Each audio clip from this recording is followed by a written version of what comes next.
Hey again, guys. How's it going? Um, I wanted to make a quick video on, being a first home buyer in Australia versus purchasing an investment property in Australia. This is kind of it's spoken about quite a bit, just because there are, currently a few different kind of incentives for being a first home buyer. So that means you're purchasing your home and then you're moving in it and you're living in there.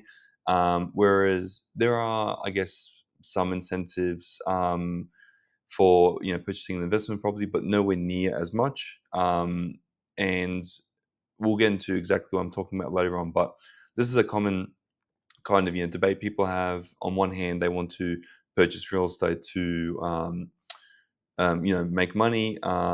Some do genuinely want to purchase a home to live in. But then there are the other people where they want to purchase an investment property, but they also kind of want to get the best of both worlds, where they also are exempt from stamp duty. There's a lower deposit required, etc., etc. So we'll get into it in a second.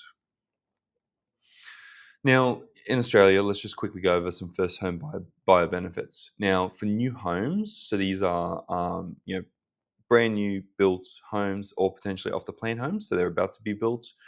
You can access the first home owners grant, which is, depending on the state and depending on the property, ranges from about 10,000 to 15,000 Australian dollars. Now, especially if you imagine that, many first home buyers are those in their potentially, their 20s, maybe a little bit younger, maybe in their 30s or maybe a little bit older. The reasons, generally speaking, why they haven't been able to purchase a home is maybe because of, they haven't been able to save deposits, things are just too expensive, or they haven't been able to find, a place they like, etc., etc. And in a lot of these cases, $10,000 to $15,000 is quite a bit of money. So that's why they've offered it, because it does make a difference for those wanting to get into their first home.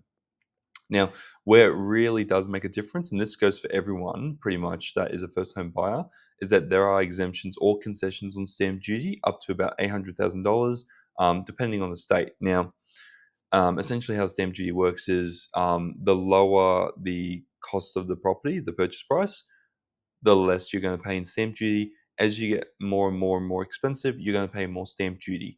Now, if you can say save stamp duty, like not paying stamp duty on a $800,000 home, if that saves you $30,000, that's massive, because I'd say most people, if they're on an average salary of say 60, 70, $80,000 a year, that's almost, gross or net, sorry, half a year of salary that they've saved like that, just because they're a first home buyer. Now, another great one here is that depending on the lender, there are quite a few that do it nowadays, but you have access to 5% deposits, which and without LMI, which is amazing. I mean, the difference in purchasing a home, let's just say for argument's sake, it's a $500,000 home, right? Which might be an apartment in Sydney, maybe. For $500,000, right? Your deposit, generally speaking, 10 to 20% will either be $50,000 as a 10% deposit or $100,000. Now, number one, the time it takes to save up $50 to $100,000 in your bank account after taxes and everything, can be quite a lot. Especially, it can be quite long, especially if you're on minimum wage, or maybe you're working casual, something like that. So that can be tricky. Now, if you do happen to pay only 10%, you will be subject to LMI, which is lender's mortgage insurance. It's essentially a protection for the bank, at your own cost.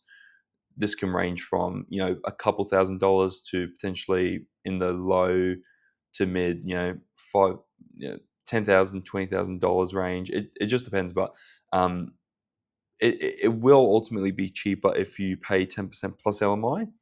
But if you can pay 20% and then avoid LMI, you get a little bit. You essentially get that LMI back, right? So that $10,000 or so, could be less, could be more. Charge is now within your deposit, which is fantastic. But as a first home buyer, 5%, that would be $25,000 on a $500,000 apartment or property. No LMI, so it's just 25 grand, which is amazing. You also get access to the First Home Super Saver Scheme, which not many people know about, but it does give you access up to $50,000 from your superannuation with any earnings as well attached to that. So if you've, and look, this is not money that your employers put in, this is money you've put in over the last few years intentionally, ready to pull it out for a first home deposit. This works really well, especially if you're earning a high income, but you're just not able to save money. But it could also work if you're on, you have a lower income or maybe the average salary type of income job. Now there are also shared equity schemes. So when the government owns part of your home, um, this has gotten a little bit of question marks recently. So maybe that might not be for you, or it could also be even better. And that means you can get into your property sooner. So there are lots of different options, as you can see. Now, when you have so many benefits, why in the world would you not choose to purchase a home and live in it, and rather instead, why would you go for an investment? Now, I mean, if we, bring it back to basics, right? If we're looking to invest, right, there are cases for giving up your first home buy benefits to invest instead.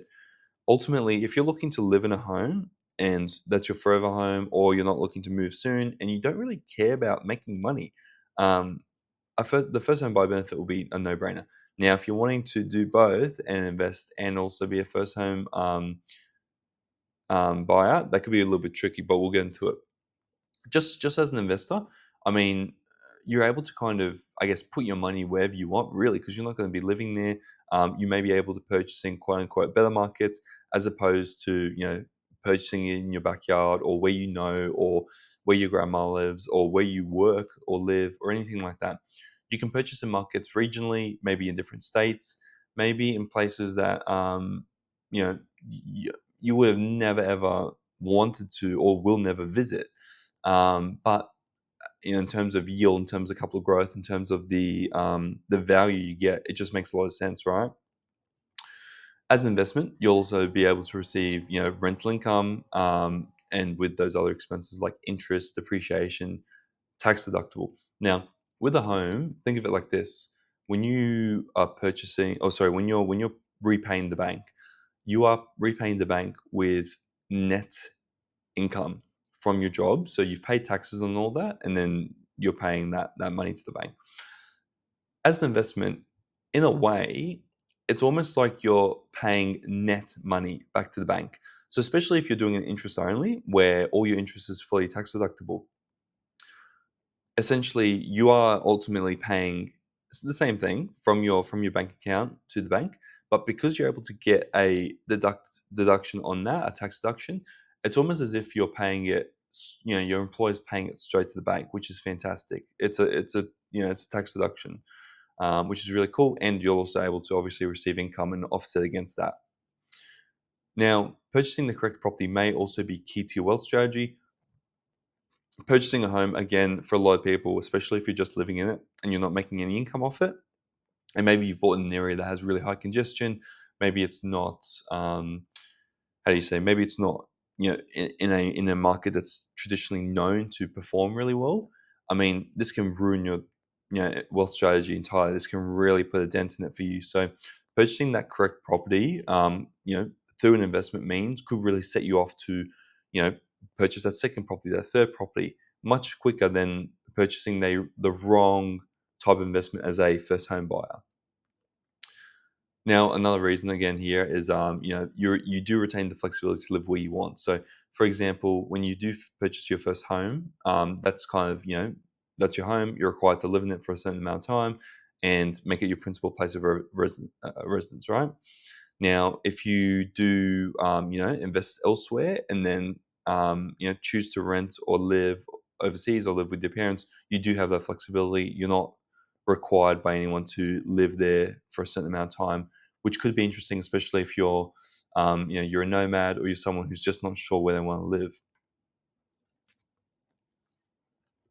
Now, the best approach for you. Now, there are pros and cons to both, obviously, as we've discussed. If you're focusing on money, it may be worth investing instead. Now, this series of videos is about personal finance, so just based off that, you would be better off sacrificing all those government benefits and grants and everything, and just going solely for the investment instead. There are a few incentives to owning an investment property, nowhere near as much as the first home buyer, but key difference is one's an investment, one's to make you money, and the other is to live in. You can also purchase an owner occupier, right, which is a first home, a home that you purchase on the first home buyers scheme, and still make money, right? For example, people purchase in Sydney because they love Sydney. It might not have the best yield. It might have some decent capital growth, and they end up making a little bit of money on that. All right, but solely being investment focused will always produce a better outcome because that's your main goal, not somewhere to live yourself. Right? We all do need to invest, in my opinion, to live a decent life. We can live day to day, but the quality of life will be significantly lower, I believe. Is that in property or in an asset class for you? So if you do end up deciding to purchase your first home, do you instead invest in the stock market, with the funds you have remaining? Do you potentially look at cryptocurrency? Do you look at renting out a room or purchasing commercial real estate? You do have a lot of options when it comes to investing. Obviously, investing in real estate is fantastic, especially with the whole leverage and loan system in Australia. But that might not be for you. For you, it might be purchase your first home, get all the incentives, and then invest in other areas that you feel a little bit more confident in, or you feel that you're going to get a better return out of. Now, I mean, obviously, speak to a professional. There are situations where people do live in their home for a certain amount of time, and then it does turn to an investment property. And there's all kinds of different bits and pieces around um, stamp duty concessions and capital gains exemptions, and potentially there's also something called the 6-year rule where you might be able to move out of your house and still retain some benefits to both. So there is some nuance in this, and obviously seek professional advice. Don't listen to some guy on YouTube. Um, but yeah, I mean, there are options. For some, being a first home buyer is great.